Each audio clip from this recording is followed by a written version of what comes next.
ਅੱਜ ਇੱਕ ਨਵੀਂ ਜ਼ਿੰਦਗੀ ਪ੍ਰੋਗਰਾਮ ਦੇ ਵਿੱਚ ਵੇਖੋ ਗਰਭਪਾਤ ਅਤੇ ਇਕੱਲੇਪਨ ਦੀ ਪੀੜਾ ਚੋਂ ਲੰਘਣ ਦੀਆਂ ਕਹਾਣੀਆਂ।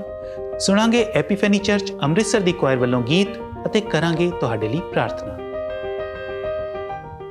ਤੁਸੀਂ ਵੇਖ ਰਹੇ ਹੋ ਇੱਕ ਨਵੀਂ ਜ਼ਿੰਦਗੀ।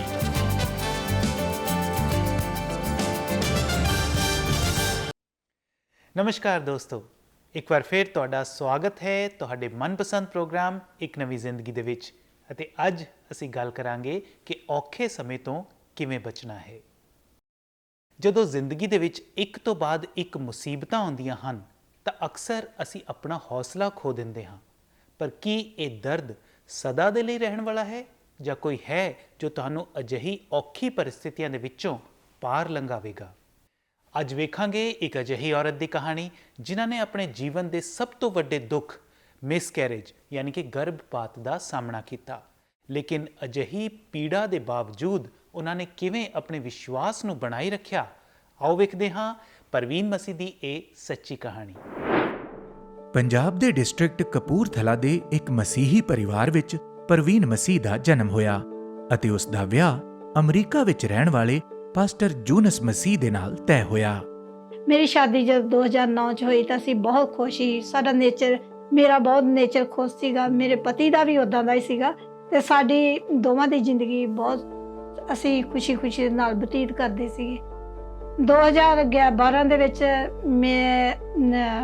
ਮੇਰੇ ਬੱਚਾ ਪੈਦਾ ਹੋਣ ਵਾਲਾ ਹੋਇਆ। ਜਦ ਬੱਚਾ ਹੋਇਆ ਪੈਦਾ ਹੋਣ ਵਾਲਾ ਸੀਗਾ 7 ਮਹੀਨੇ ਤੱਕ ਤੇ ਮੈਂ ਠੀਕ ਠਾਕ ਰਹੀ। 7 ਮਹੀਨੇ ਜਦੋਂ ਐਂਡ ਦੇ ਵਿੱਚ ਗਿਆ, ਲਾਸਟ ਦਿਨਾਂ ਦੇ ਵਿੱਚ ਅਚਾਨਕ ਹੀ ਮੇਰੇ ਥੋੜੀ ਸੀ ਦਰਦ ਹੋਣ ਲੱਗੀ। ਜਦ ਦਰਦ ਹੋਣ ਲੱਗੀ ਅਸੀਂ ਹਸਪਤਾਲ 'ਚ ਗਏ ਤਾਂ ਡਾਕਟਰ ਦੇ ਆਉਣ 'ਚ ਵੀ ਪਹਿਲਾਂ ਕੁਛ ਥੋੜੀ ਦੇਰੀ ਹੋ ਗਈ। ਜਦੋਂ ਡਾਕਟਰ ਆਇਆ ਤੇ ਉਹਨੇ ਆਣ ਕੇ ਸਕੈਨਿੰਗ ਕੀਤੀ ਤਾਂ ਉਹਨਾਂ ਨੇ ਕਿਹਾ ਕਿ ਤੁਹਾਡਾ ਬੱਚਾ ਜਿਹੜਾ ਉਹ ਮਰ ਚੁੱਕਾ। ਇਸ ਖਬਰ ਨੇ ਪਰਵੀਨ ਦੀਆਂ ਖੁਸ਼ੀਆਂ ਨੂੰ ਜਿਵੇਂ ਇੱਕ ਹੀ ਝਟਕੇ ਵਿੱਚ ਤਬਾਹ ਕਰ ਦਿੱਤਾ। ਪਰ ਅਜੇ ਉਸ ਦੇ ਦੁੱਖ ਅਤੇ ਪੀੜਾਂ ਦਾ ਅੰਤ ਨਹੀਂ ਹੋਇਆ ਸੀ। ਜਦ ਇੰਨੀ ਗੱਲ ਕਹੀ ਤਾਂ ਮੈਂ ਤਾਂ ਬਿਲਕੁਲ ਟੁੱਟ ਗਈ। ਇਹ ਮੈਨੂੰ ਕਹਿੰਦੇ ਕਿ ਕੋਈ ਗੱਲ ਨਹੀਂ, स्कैनिंग रूम चो मैंने बाहर लेके आए। जब मेरी मदर इन लॉ को यही खबर का पता चला तो मेरी मदर इन लॉ तो बहुत दुखित हुई। तो वो मेरे से तो जो दुखित हुई, इनको बोलती कि प्रवीण को टूटने मत देना। फिर मैं प्रेगनेंट हुई, फिर मिसकैरेज होया। 4 दफ़ा मेरा इस तरह हुंदा रहा। जब चौथी दफ़ा होया, जिस तरह इंसान डिप्रैशन में चल जाता इदा मेरे नाल हुंदा सीगा। तो मैं रोती रहती थी। ये मेरे पास जब भी आते थे मुझे यही कहते थे, खुदा ने तुझे दुगना करके देना है, खुदा ने तू प्रवीण तू ना रो। फिर जब इन्होंने पता लगा कि प्रवीण अजे टुट्टी आ, ये मैनू कहते कि जा तू मम्मी को चल जा, इंडिया चल जा। इन्हें मेरी टिकट बुक करवा दी तो मैं इंडिया गई। ਪੰਜਾਬ ਪਹੁੰਚ ਕੇ ਪਰਵੀਨ ਪਰਿਵਾਰ ਨਾਲ ਮਿਲ ਕੇ ਜ਼ਾਰ ਰੋਣ ਲੱਗੀ। ਤਦ ਪਰਵੀਨ ਦੀ ਸੱਸ ਉਸ ਨੂੰ ਇੱਕ ਪ੍ਰਾਰਥਨਾ ਸਭਾ ਵਿੱਚ ਲੈ ਕੇ ਗਈ। ਪ੍ਰੇਅਰ ਦੇ ਵਿੱਚ ਮੈਂ ਆਪਣੀ ਮੇਰੇ ਆਂਸੂ ਬੈਠ ਰਹੇ ਤੇ ਮੈਂ ਰੋ ਰਹੀ ਬਹੁਤ। ਮੈਂ ਰੋਣ ਡਈ ਉੱਚੀ। ਮੈਂ ਖੁਦਾ ਬਾਪਾ ਅੱਜ ਮੈਂ ਐਦਾਂ ਨਹੀਂ ਜਾਣਾ, ਮੈਨੂੰ ਪ੍ਰਭੂ ਜੀ ਅੱਜ ਤੁਸੀਂ ਆਸ਼ੀਸ਼ ਦਿਓ, ਮੈਂ ਖਾਲੀ ਨਹੀਂ ਜਾਣਾ। ਖੁਦਾ ਦੇ ਦਾਸ ਨੇ ਵੀ ਬੋਲ ਦਿੱਤਾ ਕਿ ਇੱਥੇ ਇੱਕ ਭੈਣ ਆ, ਉਹ ਬਹੁਤ ਰੋਣ ਡਈ ਆ, ਤਾਂ ਉਹ ਅਥਰੂਆਂ ਦੇ ਨਾਲ ਰੋਣ ਡਈ ਆ। ਸੱਚਮੁੱਚ ਕਿ ਉਹਨੂੰ ਖੁਦਾ ਆਸ਼ੀਸ਼ ਦੇਣ ਜਾ ਰਿਹਾ, ਉਹਨੂੰ ਬਰਕਤ ਦੇਣ ਜਾ ਰਿਹਾ ਖੁਦਾ। ਉਸ ਸ਼ਾਮ ਪਰਵੀਨ ਨੇ ਪੂਰੇ ਦਿਲ ਨਾਲ ਪਰਮੇਸ਼ਵਰ ਦੇ ਨਾਮ ਨੂੰ ਪੁਕਾਰਿਆ ਅਤੇ ਪੂਰੇ ਵਿਸ਼ਵਾਸ ਦੇ ਨਾਲ ਉਸ ਦੀ ਆਸ਼ੀਸ਼ ਨੂੰ ਆਪਣੇ ਜੀਵਨ ਵਿੱਚ ਸਵੀਕਾਰ ਕੀਤਾ। ਉਸ ਤੋਂ ਬਾਅਦ ਥੋੜੀ ਦੇਰ ਬਾਅਦ ਫਿਰ ਮੈਂ ਡਾਕਟਰ ਦੇ ਕੋਲ ਜਾਂਦੀ ਆ ਤਾਂ ਡਾਕਟਰ ਨੇ ਮੇਰੇ ਸਾਰੇ ਟੈਸਟ ਕੀਤੇ। ਡਾਕਟਰ ਕਹਿੰਦੇ ਕਿ ਤੂੰ प्रेग्नेंट आ, तेरे पेट में 2 बच्चे हैं। हमारा बिलीव और भी खुदा में हम लोग बढ़ते गए। हम खुदा के आगे रोते रहते थे कि खुदा बाप ये बच्चे तूने दिए हैं, ये इनको तूने ही संभालना है। तो जब मैं दुआ करनी तो फिर खुदा ने मैनू अपने दर्शन दिते तो मैनू कहते बेटी तू डरना, मैं तेरे नाल हाँ। 23 जबूर मैं बहुत पढ़ती होती थी, खुदावंद मेरा चरवाहा है, मुझे कुछ घटी नहीं होगी। मैं हमेशा ही ये सारा दिन सारी रात में ये जबूर पढ़ने और भी मैं बाइबल में बहुत लवली रहती, मैं गाने गाती। ਪਰਵੀਨ ਨੂੰ ਜੁੜਵਾਂ ਬੱਚਿਆਂ ਦੀ ਆਸ਼ੀਸ਼ ਮਿਲੀ। ਅੱਜ ਪਰਵੀਨ ਆਪਣੀਆਂ ਸਾਰੀਆਂ ਬੁਰੀਆਂ ਪਰਿਸਥਿਤੀਆਂ ਨੂੰ ਭੁਲਾ ਕੇ ਆਪਣੇ ਪਤੀ ਅਤੇ ਦੋਵਾਂ ਬੱਚਿਆਂ ਦੇ ਨਾਲ ਖੁਸ਼ਹਾਲ ਜੀਵਨ ਬਤੀਤ ਕਰ ਰਹੀ ਹੈ। तो ये बच्चे खुदा ने ही दिए हैं। ਅਸੀਂ ਇਹੀ ਕਹਿੰਦੇ ਹੁੰਦੇ ਕਿ ਖੁਦਾ ਬਾਪ ਸਾਡੇ ਬੱਚੇ ਵੀ ਸਾਡੇ ਵਰਗੂ ਜਿਸ ਤਰ੍ਹਾਂ ਹੀ दुआ करते हैं, ये भी दुआ दे विच आगे निकलन। अब हमारे साथ वो भी इकट्ठे बैठ के हमारे साथ संगति करते हैं और खुदा की सेवकाई में है। हमने ये बच्चे खुदा को दिए हैं।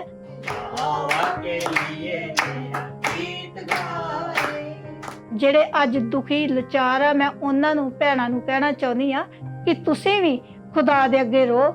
ਜਿਸ ਤਰ੍ਹਾਂ ਹੰਨਾ ਦੀ ਦੁਆ ਨੂੰ ਖੁਦਾ ਨੇ ਸੁਣਿਆ, ਮੈਂ ਇੱਕ ਹੰਨਾ ਦੀ ਤਰ੍ਹਾਂ ਸੀਗੀ ਕਿ ਮੈਂ ਬਹੁਤ ਰੋਂਦੀ ਹੁੰਦੀ ਸੀ ਕਿ ਖੁਦਾ ਬਾਪ ਤੂੰ ਹੰਨਾ ਦੀ ਦੁਆ ਨੂੰ ਸੁਣਿਆ, ਤੂੰ ਮੇਰੀ ਦੁਆ ਨੂੰ ਵੀ ਸੁਣ। ਹੰਨਾ ਦੀ ਦੁਆ ਨੂੰ ਸੁਣਿਆ, ਮੇਰੀ ਵੀ ਖੁਦਾ ਨੇ ਉਸ ਤਰ੍ਹਾਂ ਹੀ ਦੁਆ ਨੂੰ ਸੁਣਿਆ ਔਰ ਮੈਨੂੰ ਜਵਾਬ ਦਿੱਤਾ ਖੁਦਾ ਨੇ। ਤੁਸੀਂ ਵੀ ਖੁਦਾ ਦੇ ਅੱਗੇ ਇਸ ਤਰ੍ਹਾਂ ਹੀ ਦੁਆ ਕਰੋ ਜਿਸ ਤਰ੍ਹਾਂ ਮੈਂ ਦੁਆ ਕਰਦੀ ਸੀ, ਤੁਹਾਨੂੰ ਵੀ ਖੁਦਾ ਇਦਾਂ ਹੀ ਆਸ਼ੀਸ਼ ਦਊਗਾ। ਸੱਚਮੁੱਚ ਸਾਡਾ ਪ੍ਰਭੂ ਕਿੰਨਾ ਮਹਾਨ ਹੈ। ਇਹ ਪ੍ਰਭੂ ਹੀ ਹਨ ਜੋ ਸਾਡੇ ਹਨੇਰੇ ਭਰੇ ਜੀਵਨ ਦੇ ਵਿੱਚ ਜੋਤੀ ਬਣ ਕੇ ਸਾਡੇ ਜੀਵਨ ਨੂੰ ਉਜਿਆਲਾ ਕਰ ਸਕਦੇ ਹਨ। ਪ੍ਰਵੀਨ ਮਸੀਹ ਦੀ ਇਹ ਕਹਾਣੀ ਇਸ ਗੱਲ ਦਾ ਪ੍ਰਮਾਣ ਹੈ। ਬਿਲਕੁਲ ਦੋਸਤੋ, ਪਰਮੇਸ਼ਵਰ ਦਾ ਵਚਨ ਸਾਨੂੰ ਤਸੱਲੀ ਦਿੰਦਾ ਹੈ, ਇਤਮੀਨਾਨ ਦਿੰਦਾ ਹੈ, ਕਿਉਂਕਿ ਉਸ ਦੇ ਵਚਨ ਦੇ ਵਿੱਚ ਲਿਖਿਆ ਹੈ ਕਿ ਧੰਨ ਹੈ ਉਹ ਲੋਕ ਜੋ ਸੋਗ ਕਰਦੇ ਹਨ, ਕਿਉਂ ਜੋ ਉਹ ਸ਼ਾਂਤੀ ਹਾਸਲ ਕਰਨਗੇ। ਜੀ ਹਾਂ, ਜੇਕਰ ਅਸੀਂ ਪਰਮੇਸ਼ਵਰ ਦੇ ਵਚਨ ਦੇ ਉੱਤੇ ਪੂਰੇ ਮਨ ਦੇ ਨਾਲ ਮਨਨ ਕਰਾਂਗੇ, ਉਸ ਦੇ ਉੱਤੇ ਭਰੋਸਾ ਰੱਖਾਂਗੇ, ਤਾਂ ਪਰਮੇਸ਼ਵਰ ਸਾਨੂੰ ਹਰ ਔਖੀ ਪਰਿਸਥਿਤੀ ਦੇ ਵਿੱਚ, ਹਰ ਦੁੱਖ, ਪੀੜਾ, ਪਰੇਸ਼ਾਨੀ ਦੇ ਵਿੱਚ ਤਸੱਲੀ ਦੇਵੇਗਾ, ਸਾਨੂੰ ਉਸ ਪਰਿਸਥਿਤੀ ਦੇ ਵਿੱਚੋਂ ਬਾਹਰ ਕੱਢ ਲਵੇਗਾ ਅਤੇ ਸਾਡੇ ਜੀਵਨ ਨੂੰ ਆਨੰਦਿਤ ਕਰੇਗਾ।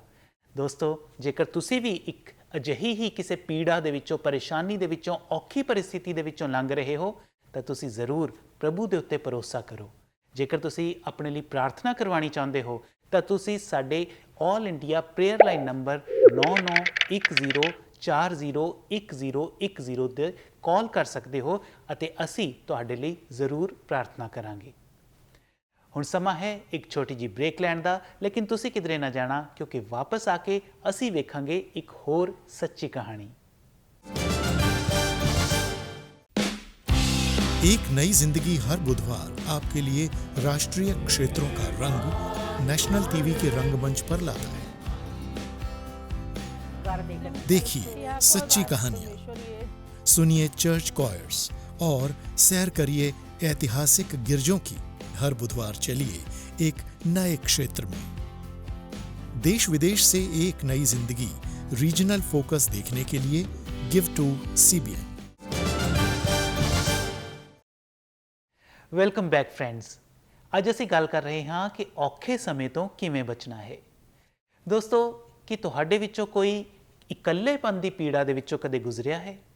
ਅਤੇ ਕੀ ਤੁਹਾਨੂੰ ਯਾਦ ਹੈ ਕਿ ਅਜਿਹੇ ਸਮੇਂ ਦੇ ਵਿੱਚ ਕੌਣ ਤੁਹਾਡਾ ਸਾਥ ਦੇ ਸਕਦਾ ਹੈ? ਦੋਸਤੋ, ਅੱਜ ਮਿਲਦੇ ਹਾਂ ਨੀਨਾ ਨੂੰ ਅਤੇ ਜਾਣਦੇ ਹਾਂ ਕਿ ਇਹਨਾਂ ਨੇ ਕਿੱਦਾਂ ਇੱਕ ਤੋਂ ਬਾਅਦ ਇੱਕ ਆਪਣੇ ਪ੍ਰਿਯਜਨਾਂ ਨੂੰ ਖੋ ਦਿੱਤਾ ਅਤੇ ਅਜਿਹੀ ਔਖੀ ਪਰਿਸਥਿਤੀ ਦੇ ਵਿੱਚ ਕੌਣ ਇਹਨਾਂ ਦਾ ਸਹਾਰਾ ਬਣਿਆ। ਜਾਣਨ ਲਈ ਵੇਖਦੇ ਹਾਂ ਨੀਨਾ ਐਲਫਰੈਡ ਦੀ ਇੱਕ ਕਹਾਣੀ। ਪੰਜਾਬ ਦੇ ਜ਼ਿਲ੍ਹੇ ਅੰਮ੍ਰਿਤਸਰ ਦੇ ਇੱਕ ਮਸੀਹੀ ਪਰਿਵਾਰ ਵਿੱਚ ਨੀਨਾ ਐਲਫਰੈਡ ਦਾ ਜਨਮ ਹੋਇਆ। ਮਾਤਾ-ਪਿਤਾ ਨੇ ਉਸ ਨੂੰ ਬੜੇ ਲਾਡ ਪਿਆਰ ਦੇ ਨਾਲ ਪਾਲਿਆ ਸੀ। ਚਰਚ ਜਾਂਦੇ ਸੀਗੇ, ਲੇਕਿਨ ਬੱਚਿਆਂ ਵਾਲਾ ਇੱਕ ਮਾਈਂਡ ਸੀਗਾ, ਕੇਅਰ ਫਰੀ ਔਰ ਜੋਲੀ ਨੇਚਰ, ਬਸ ਮਸਤੀ ਕਰਕੇ ਚਰਚ ਤੋਂ ਆ ਜਾਣਾ। ਕਿ ਪ੍ਰਭੂ ਨਾਲ ਇਹੋ ਜਿਹਾ ਰਿਲੇਸ਼ਨ ਨਹੀਂ ਸੀਗਾ ਕਿ ਪ੍ਰਭੂ ਨੂੰ ਸਮਝ ਪਾਈਏ ਜਾਂ ਪ੍ਰਭੂ ਸਾਡੇ ਲਈ ਕੀ ਕੁਛ ਕਰ ਸਕਦਾ, ਇਸ ਚੀਜ਼ ਬਾਰੇ ਕੋਈ ਨੌਲੇਜ ਨਹੀਂ ਸੀਗੀ। ਔਰ ਆਪਾਂ ਸਾਰੇ ਸੈਟਲ ਇੱਥੇ ਬਾਹਰ ਹੋ ਗਏ ਆ ਕੇ, ਮਤਲਬ ਚੰਡੀਗੜ੍ਹ 'ਚ ਹੋ ਗਏ। ਮਦਰ ਫਾਦਰ ਇਕੱਲੇ ਰਹਿੰਦੇ ਸੀਗੇ ਔਰ ਉਸ ਤੋਂ ਬਾਅਦ ਮਦਰ ਫਾਦਰ ਜੀ ਵੀ ਮੇਰੇ ਕੋਲੇ ਆ ਗਏ। ਥੋੜੀ ਮੈਰਿਜ ਦੀ ਗੱਲ ਚੱਲੀ, ਲੇਕਿਨ ਉਹ ਨਹੀਂ ਹੋ ਪਾਈ। ਇੱਕ ਦਿਨ ਕੁਝ ਅਜਿਹਾ ਹੋਇਆ ਜਿਸ ਨਾਲ ਨੀਨਾ ਦੇ ਖੁਸ਼ਹਾਲ ਜੀਵਨ ਵਿੱਚ ਦੁੱਖ ਅਤੇ ਪਰੇਸ਼ਾਨੀ ਦਾ ਆਗਮਨ ਹੋ ਗਿਆ। अचानक 2016 च मेरे फादर की डेथ हो गई क्योंकि उनको डायबिटीज़ थी, तो अटैक आ गया तो उनकी डेथ हो गई। उसके बाद थोड़ा मुझे बहुत फील हुआ कि जैसे कुछ ऐसी चीज़ हमारे मतलब कि अंदर से चली गई है कि हम अकेले रह गए। लेकिन मदर थे मेरे पास, तो मदर ने मुझे संभाल लिया, हर चीज़ को हमने मैनेज किया। ਇੱਕ ਗਮ ਤੋਂ ਨੀਨਾ ਅਜੇ ਬਾਹਰ ਨਹੀਂ ਆ ਪਾਈ ਸੀ ਕਿ ਅਚਾਨਕ ਉਸ ਨੂੰ ਇੱਕ ਹੋਰ ਵੱਡਾ ਸਦਮਾ ਲੱਗਾ। ਔਰ ਜਦ 2021 ਵਿੱਚ ਮਦਰ ਦੀ ਡੈਥ ਹੋਈ ਹੈ, ਮਦਰ ਨੂੰ ਕੈਂਸਰ ਡਾਇਗਨੋਜ਼ ਹੋਇਆ ਔਰ 4 ਮਹੀਨੇ ਦੇ ਅੰਦਰ ਅੰਦਰ ਮਦਰ ਦੀ ਡੈਥ ਹੋ ਗਈ। ਤੇ ਮਦਰ ਤੋਂ ਬਾਅਦ ਮੈਨੂੰ ਬਹੁਤ ਇਕੱਲਾਪਨ ਫੀਲ ਹੋਇਆ। ਮੈਂ ਆਪਣੇ ਆਪ ਨੂੰ ਇੱਕ ਕਮਰੇ 'ਚ ਬੰਦ ਕਰ ਲਿਆ। 4 ਮਹੀਨੇ ਮੈਂ ਆਪਣੇ ਕਮਰੇ 'ਚੋਂ ਬਾਹਰ ਨਹੀਂ ਨਿਕਲੀ। ਨਾ ਮੈਂ ਕਿਸੇ ਨਾਲ ਗੱਲ ਕਰਦੀ ਸੀਗੀ, ਨਾ ਮੈਂ ਕਿਸੇ ਨਾਲ ਮਤਲਬ ਨਾ ਮੈਂ ਖਾਣਾ, ਨਾ ਪੀਣਾ, ਨਾ ਸੋਣਾ। ਮਤਲਬ ਜਦੋਂ ਮੈਂ ਅੱਖਾਂ ਬੰਦ ਕਰਦੀ ਸੀਗੀ ਸਾਰਾ ਸੀਨ ਮੇਰੇ ਮਦਰ ਦਾ ਮੇਰੇ ਸਾਹਮਣੇ ਆ ਜਾਂਦਾ ਸੀਗਾ। ਇਕੱਲੇਪਣ ਦੀ ਇਸ ਪੀੜ ਚੋਂ ਲੰਘਦੇ ਹੋਏ ਪਰੇਸ਼ਾਨੀਆਂ ਦੇ ਹਨੇਰੇ ਭਰੇ ਮਾਹੌਲ ਵਿੱਚ ਨੀਨਾ ਦੇ ਕੋਲ ਪ੍ਰਭੂ ਦਾ ਸ਼ੁਭ ਸੰਦੇਸ਼ ਪਹੁੰਚਿਆ। ਮੇਰੇ ਮਾਮਾ ਜੀ ਪਾਸਟਰ ਨੇ, ਜਦੋਂ ਉਹਨਾਂ ਨੂੰ ਇਸ ਚੀਜ਼ ਦਾ ਪਤਾ ਲੱਗਾ ਤੇ ਮਾਮਾ ਮਾਮੀ ਜੀ ਮੇਰੇ ਕੋਲ ਆਏ। ਉਹਨਾਂ ਨੇ ਆ ਕੇ ਮੈਨੂੰ ਸਮਝਾਇਆ, ਮੈਨੂੰ ਚਰਚ ਲੈ ਕੇ ਗਏ। ਜਦੋਂ ਅਸੀਂ ਚਰਚ ਗਏ ਤੇ ਉੱਥੇ ਪਾਸਟਰ ਜੀ ਨੇ ਜਦੋਂ ਵਚਨ ਸੁਣਾਇਆ ਤੇ ਵਚਨ ਉਹਨਾਂ ਨੇ ਪਹਿਲਾ ਵਚਨ ਸੁਣਾਇਆ ਜਦੋਂ, ਤੇ ਉਹਦੇ ਵਚਨ ਸੀਗਾ ਪਰਮੇਸ਼ਵਰ ਨੇ ਲਿਆ, ਪਰਮੇਸ਼ਵਰ ਨੇ ਦਿੱਤਾ, ਪਰਮੇਸ਼ਵਰ ਦੇ ਨਾਮ ਨੂੰ ਮਹਿਮਾ ਮਿਲੇ। ਉਸ ਤੋਂ ਬਾਅਦ ਜਦੋਂ ਪਾਸਟਰ ਜੀ ਨੇ ਦੂਸਰਾ ਵਚਨ ਸੁਣਾਇਆ कि मत डर, मैं हमेशा तेरे साथ हूँ, तुम्हें कोई घटी नहीं होगी, मैं हमेशा तेरे साथ चलूँगा। तो वो जो वचन मेरी जिंदगी च आए दोनों वचन, तो मैं अपने आप नूं हौली हौली उस वचन दे नाल बन्निया ते अपने आप नूं ਜਿਹੜਾ ਸੀਗਾ ਮੇਰੀ ਇਕੱਲਾਪਨ ਸੀਗਾ ਉਸ ਚੀਜ਼ ਨੂੰ ਮੈਂ ਹੌਲੀ ਹੌਲੀ ਦੂਰ ਕਰਨਾ ਸ਼ੁਰੂ ਕੀਤਾ। ਵਚਨ ਪੜ੍ਹਨਾ ਸ਼ੁਰੂ ਕੀਤਾ ਤੇ ਵਚਨ ਪੜ੍ਹਦੇ ਪੜ੍ਹਦੇ ਪ੍ਰਾਰਥਨਾ ਕਰਨੀ ਸ਼ੁਰੂ ਕੀਤੀ। ਵਚਨ ਅਤੇ ਪ੍ਰਾਰਥਨਾ ਵਿੱਚ ਸਮਾਂ ਬਿਤਾਉਣ ਨਾਲ ਨੀਨਾ ਨੂੰ ਅਸੀਮ ਸ਼ਾਂਤੀ ਦਾ ਅਨੁਭਵ ਹੋਇਆ ਅਤੇ ਇਕੱਲੇਪਣ ਦੀ ਪੀੜ ਤੋਂ ਉਸ ਨੂੰ ਮੁਕਤੀ ਹਾਸਲ ਹੋਈ। ਹੌਲੀ ਹੌਲੀ ਜਿਹੜਾ ਮੇਰੇ ਉੱਪਰ ਮੈਂਟਲੀ ਸਟ੍ਰੈਸ ਸੀਗਾ, ਜਿਹੜਾ ਮੇਰੇ ਉੱਪਰ ਇੱਕ ਸੀਗਾ ਕਿ ਹਾਂ ਮੈਂ ਇਕੱਲੀ ਕੁਝ ਨਹੀਂ ਕਰ ਸਕਦੀ, ਉਸ ਚੀਜ਼ ਤੋਂ ਮੈਂ ਹੌਲੀ ਹੌਲੀ ਬਾਹਰ ਨਿਕਲੀ। ਜਦੋਂ ਮੈਂ ਉਸ ਚੀਜ਼ ਤੋਂ ਬਾਹਰ ਨਿਕਲੀ ਤੇ ਮੈਂ ਆਪਣੇ ਆਪ ਨੂੰ ਬੜਾ ਐਕਟਿਵ ਫੀਲ ਕੀਤਾ। ਔਰ ਜੋ ਫਿਰ ਉਸ ਤੋਂ ਬਾਅਦ ਮੈਂ ਜੋ ਵੀ ਚੀਜ਼ ਪਰਮੇਸ਼ਵਰ ਕੋਲੇ ਮੰਗੀ ਹੈ, ਪਰਮੇਸ਼ਵਰ ਨੇ ਮੈਨੂੰ ਹਰ ਚੀਜ਼ ਲਈ ਮੈਨੂੰ ਰੱਖਿਆ ਹੈ ਕਿ ਹਾਂ ਆਹ ਚੀਜ਼ ਮੈਨੂੰ ਚਾਹੀਦੀ ਹੈ ਤੇ ਪਰਮੇਸ਼ਵਰ ਨੇ ਮੈਨੂੰ ਦਿੱਤੀ ਹੈ। By the grace of God ਅੱਜ ਮੈਂ ਆਪਣੇ ਘਰ 'ਚ ਬੈਠੀ ਹਾਂ ਔਰ ਮੈਂ ਮਤਲਬ ਕਿ ਪਰਮੇਸ਼ਵਰ ਦਾ ਧੰਨਵਾਦ ਕਰਦੀ ਹੈ ਕਿ ਉਸਨੇ ਉਸ ਸਿਚੁਏਸ਼ਨ 'ਚੋਂ ਮੈਨੂੰ ਕੱਢਿਆ ਕਿ ਜਿਸ ਸਿਚੁਏਸ਼ਨ ਤੋਂ ਮੈਨੂੰ ਨਹੀਂ ਲੱਗਦਾ ਕਿ ਕੋਈ ਨਿਕਲ ਸਕਦਾ ਆ। ਅੱਜ ਨੀਨਾ ਇਕੱਲੇਪਣ 'ਚੋਂ ਲੰਘ ਰਹੇ ਲੋਕਾਂ ਨੂੰ ਪ੍ਰਭੂ ਦੇ ਵਚਨ ਦੇ ਦੁਆਰਾ ਉਤਸ਼ਾਹਿਤ ਕਰਦੀ ਹੈ। ਸਾਰਿਆਂ ਨੂੰ ਇਹੀ ਕਹਿਣਾ ਚਾਹੂੰਗੀ ਕਿ ਅਸੀਂ ਜਿਹੜੀਆਂ ਆਪਣੇ ਆਧੁਨਿਕ ਜਿਹੜੇ ਆਪਣੇ ਰਿਸ਼ਤੇ ਆ ਉਹਨਾਂ ਤੋਂ ਜ਼ਿਆਦਾ ਆਪਾਂ ਪਰਮੇਸ਼ਵਰ ਨੂੰ ਅਗਰ ਇੰਪੋਰਟੈਂਸ ਦਈਏ, ਪਰਮੇਸ਼ਵਰ ਨਾਲ ਆਪਾਂ ਆਪਣੇ ਆਪ ਨੂੰ ਜ਼ਿਆਦਾ ਜੋੜ ਕੇ ਰੱਖੀਏ ਤੇ ਪਰਮੇਸ਼ਵਰ ਦੇ ਨਾਲ ਪ੍ਰਾਰਥਨਾ ਕਰਕੇ ਹਰ ਚੀਜ਼ ਕਰਦੇ ਆ ਤੇ ਸਾਨੂੰ ਹਮੇਸ਼ਾ ਹੀ ਸਕਸੈਸ ਮਿਲਦੀ ਹੈ। ਦੋਸਤੋ, ਜਦੋਂ ਤੁਸੀਂ ਕਦੇ ਕਿਸੇ ਪੀੜਾ 'ਚੋਂ ਗੁਜ਼ਰ ਰਹੇ ਹੁੰਦੇ ਹੋ ਤਾਂ ਆਸ ਦਾ ਦਾਮਨ ਫੜੀ ਰੱਖੋ। ਪ੍ਰਭੂ ਦੇ ਉੱਤੇ ਪੂਰੇ ਦਿਲ ਦੇ ਨਾਲ ਭਰੋਸਾ ਰੱਖ ਕੇ ਤੁਸੀਂ ਔਖੇ ਸਮੇਂ 'ਚੋਂ ਬਾਹਰ ਆ ਸਕਦੇ ਹੋ। ਪ੍ਰਭੂ ਦਾ ਵਚਨ ਕਹਿੰਦਾ ਹੈ ਕਿ ਤੂੰ ਨਾ ਡਰ ਨਾ ਘਬਰਾ, ਕਿਉਂਕਿ ਮੈਂ ਤੇਰੇ ਨਾਲ ਹਾਂ। ਨਾ ਤਾਂ ਮੈਂ ਤੈਨੂੰ ਕਦੇ ਛੱਡਾਂਗਾ ਅਤੇ ਨਾ ਹੀ ਕਦੇ ਤਿਆਗਾਂਗਾ। ਜਦੋਂ ਅਸੀਂ ਪ੍ਰਭੂ ਦੇ ਵਚਨ ਦੇ ਉੱਤੇ ਮਨਨ ਕਰਦੇ ਹਾਂ, ਪ੍ਰਭੂ ਦਾ ਵਚਨ ਹਰ ਵੇਲੇ ਸਾਨੂੰ ਸਾਡੇ ਜੀਵਨ ਦੇ ਵਿੱਚ ਤਸੱਲੀ ਇਤਮੀਨਾਨ ਦੇ ਕੇ ਸਾਨੂੰ ਇਕੱਲੇਪਨ ਤੋਂ ਦੂਰ ਕਰਦਾ ਹੈ ਅਤੇ ਸਾਡੇ ਜੀਵਨ ਦੇ ਵਿੱਚ ਹਮੇਸ਼ਾ ਆਪਣਾ ਸਾਥ, ਆਪਣੀ ਉਪਸਥਿਤੀ ਜ਼ਾਹਿਰ ਕਰਦਾ ਹੈ। ਇਸ ਕਰਕੇ ਦੋਸਤੋ, ਤੁਸੀਂ ਵੀ ਕਦੇ ਨਾ ਘਬਰਾਓ, ਕਦੇ ਨਾ ਡਰੋ, ਨਾ ਹੀ ਕਦੇ ਇਹ ਫੀਲ ਕਰੋ ਕਿ ਤੁਹਾਡੇ ਕੋਲ ਕੋਈ ਵੀ ਨਹੀਂ ਹੈ, ਤੁਸੀਂ ਇਕੱਲੇ ਹੋ। ਨਹੀਂ, ਪਰਮੇਸ਼ਵਰ ਤੁਹਾਡੇ ਨਾਲ ਹੈ, ਪਰਮੇਸ਼ਵਰ ਤੁਹਾਡੇ ਕੋਲ ਹੈ, ਸਦਾ ਤੁਸੀਂ ਉਸ ਦੇ ਉੱਤੇ ਭਰੋਸਾ ਰੱਖ ਸਕਦੇ ਹੋ। ਦੋਸਤੋ, ਹੁਣ ਸਮਾਂ ਆ ਗਿਆ ਹੈ ਛੋਟੀ ਜਿਹੀ ਬ੍ਰੇਕ ਲੈਣ ਦਾ, ਲੇਕਿਨ ਤੁਸੀਂ ਕਿਧਰੇ ਨਾ ਜਾਣਾ ਕਿਉਂਕਿ ਵਾਪਸ ਆ ਕੇ ਅਸੀਂ ਕਰਾਂਗੇ ਤੁਹਾਡੇ ਲਈ ਪ੍ਰਾਰਥਨਾ। Hey super fans, are you planning to host a kid's birthday party or church event for children? Here's your chance to invite Gizmo! Hey Giz! Superbook's time-traveling robot to take your events to the next level. Gizmo will be there to bring smiles to children's faces as they get a chance to interact, sing, dance and pose for selfie with him. Invite Gizmo for children's events like VBS, camps, prize distribution programs, youth events, fates and so much more. You can also surprise your child on their birthday with a special guest appearance by the adventurous Gizmo, who will be there with warm wishes and hugs. Visit our website cbnindia.org to invite Gizmo. If you are an NGO or an organization that runs children's ministry, please get in touch with us for special discounts. Visit our website cbnindia.org to invite Gizmo. Welcome back ਦੋਸਤੋ, ਇੱਕ ਵਾਰ ਫਿਰ ਤੁਹਾਡਾ ਸਵਾਗਤ ਹੈ ਇੱਕ ਨਵੀਂ ਜ਼ਿੰਦਗੀ ਵਿੱਚ। ਅੱਜ ਅਸੀਂ ਗੱਲ ਕਰ ਰਹੇ ਹਾਂ ਕਿ ਔਖੇ ਸਮੇਂ ਤੋਂ ਕਿਵੇਂ ਬਚਣਾ ਹੈ ਅਤੇ ਅੱਜ ਅਸੀਂ ਵੇਖਿਆ ਕਿ ਕਿਵੇਂ ਪ੍ਰਵੀਨ ਮਸੀਹ ਅਤੇ ਨੀਨਾ ਐਲਫਰੈਡ ਨੇ ਆਪਣੇ ਔਖੇ ਸਮੇਂ ਦੇ ਵਿੱਚ ਜਦੋਂ ਪ੍ਰਭੂ ਨੂੰ ਯਾਦ ਕੀਤਾ ਤਾਂ ਪ੍ਰਭੂ ਵੱਲੋਂ ਉਹਨਾਂ ਨੂੰ ਸਾਮਰਥ ਮਿਲੀ, ਸ਼ਾਂਤੀ ਮਿਲੀ। ਦੋਸਤੋ, ਪ੍ਰਭੂ ਬੁਰੇ ਵਕਤ ਦਾ ਸਭ ਤੋਂ ਸੱਚਾ ਸਾਥੀ ਹੈ। ਆਓ ਹੁਣ ਮਿਲ ਕੇ ਪ੍ਰਾਰਥਨਾ ਵਿੱਚ ਜੁੜਦੇ ਹਾਂ, ਕਿਉਂਕਿ ਪ੍ਰਭੂ ਯੀਸ਼ੂ ਸਾਡੀ ਪ੍ਰਾਰਥਨਾ ਬੇਨਤੀ ਨੂੰ ਸੁਣਦੇ ਹਨ ਅਤੇ ਉਸ ਦਾ ਉੱਤਰ ਵੀ ਦਿੰਦੇ ਹਨ। ਆਓ ਪ੍ਰਾਰਥਨਾ ਕਰੀਏ। ਕੁਦੂਸ ਕੁਦੂਸ ਕੁਦੂਸ ਮਿਹਰਬਾਨ ਅਤੇ ਸੱਚੇ ਖੁਦਾਵੰਦ ਖੁਦਾ, ਅਸਮਾਨ ਅਤੇ ਜ਼ਮੀਨ ਦੇ ਖਾਲਿਕ ਅਤੇ ਮਾਲਿਕ, ਦੁਆ ਕਰਦੇ ਹਾਂ ਅੱਜ ਹਰੇਕ ਜਨ ਦੇ ਲਈ ਜਿਹੜੇ ਕਿ ਆਪਣੇ ਜੀਵਨ ਦੇ ਵਿੱਚ ਦੁੱਖ, ਪੀੜਾ, ਪਰੇਸ਼ਾਨੀ ਦੇ ਵਿੱਚੋਂ ਹੋ ਕੇ ਲੰਘ ਰਹੇ ਹਨ, ਇਕੱਲੇਪਨ 'ਚੋਂ ਹੋ ਕੇ ਗੁਜ਼ਰ ਰਹੇ ਹਨ। ਪਿਤਾ ਪਰਮੇਸ਼ਰ, ਤੁਸੀਂ ਉਹਨਾਂ ਨੂੰ ਇਸ ਔਖੀ ਪਰਿਸਥਿਤੀ ਦੇ ਵਿੱਚੋਂ ਬਾਹਰ ਕੱਢੋ। ਆਪਣੇ ਵਚਨ ਦੇ ਨਾਲ ਉਹਨਾਂ ਨੂੰ ਤਸੱਲੀ ਦੇਵੋ। ਆਪਣੀ ਉਪਸਥਿਤੀ ਉਹਨਾਂ ਦੇ ਜੀਵਨ ਦੇ ਵਿੱਚ ਜ਼ਾਹਿਰ ਕਰੋ ਤਾਂ ਕਿ ਪਿਤਾ ਪਰਮੇਸ਼ਰ ਉਹਨਾਂ ਦੇ ਜੀਵਨ ਆਨੰਦ ਦੇ ਨਾਲ ਭਰ ਜਾਣ, ਖੁਸ਼ੀ ਦੇ ਨਾਲ ਭਰ ਜਾਣ। ਇਹ ਦੁਆ ਮੰਗ ਲੈਂਦੇ ਹਾਂ ਤੁਹਾਡੇ ਬੇਟੇ ਸਾਡੇ ਖੁਦਾਵੰਦ ਪ੍ਰਭੂ ਯੀਸ਼ੂ ਮਸੀਹ ਦੇ ਨਾਂ ਦੇ ਨਾਲ। ਸੁਣੋ ਅਤੇ ਕਬੂਲ ਕਰੋ। ਆਮੀਨ।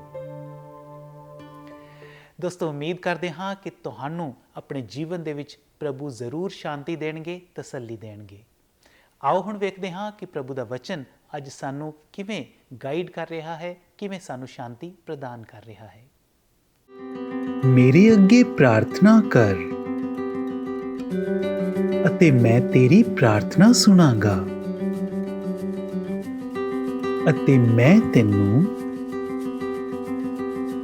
ਬਹੁਤ ਮਹੱਤਵਪੂਰਨ ਭੇਤ ਦੱਸਾਂਗਾ। ਤੂੰ ਇਹ ਗੱਲਾਂ ਪਹਿਲਾਂ ਕਦੇ ਨਹੀਂ ਸੁਣੀਆਂ। ਯਰਮੀਆ 33:3।